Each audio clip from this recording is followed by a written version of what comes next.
I suppose one thing to say is we talked there about the 18th, 19th September and the relevance of whether an election is called by then. There is a different view, according to various reports in UK media, that Number 10 has a different view, that it's already too late.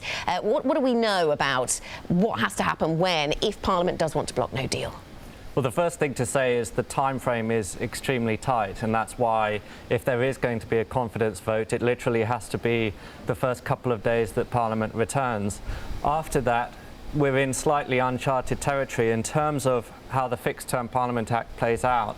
The 14-day window applies to Johnson to try to form a new government, but it also allows Tory rebels, Labour, Lib Dem to try and form a coalition that would prove that they have a majority as well. And so therefore it'll be a very intense period of horse trading and what can people coalesce around a single position? And that's the extent of the disruption we're talking about here, potentially. I mean, Dominic Grieve, Conservative sort of rebel lawmaker, talking about how the alternative would be for various opposition parties and Tory rebels to come together to form an alternative government, a sort of national unity government. Whether they can all pool their interests sufficiently to do that, though, is a big ask.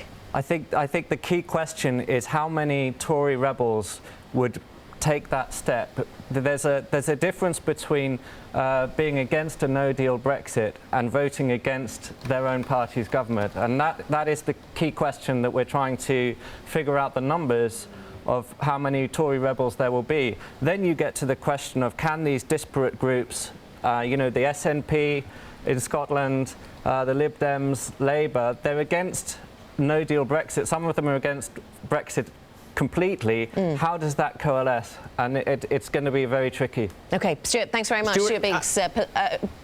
Sorry, carry on, Matt. Well, I just had a quick question because I heard from Roger on Bloomberg Radio, it's possible there could be a no confidence vote. Boris could lose that and yet maintain his position as Prime Minister. Is that at all a constitutional possibility? A lot of things are a possibility at this stage in the sense that it's very much untested. What the Downing Street has indicated, not publicly but through briefings, is that Boris Johnson could, at the point of losing a no confidence vote, refuse to step down, and therefore that would bring the monarch, Queen Elizabeth II, into this, into how to resolve the impasse.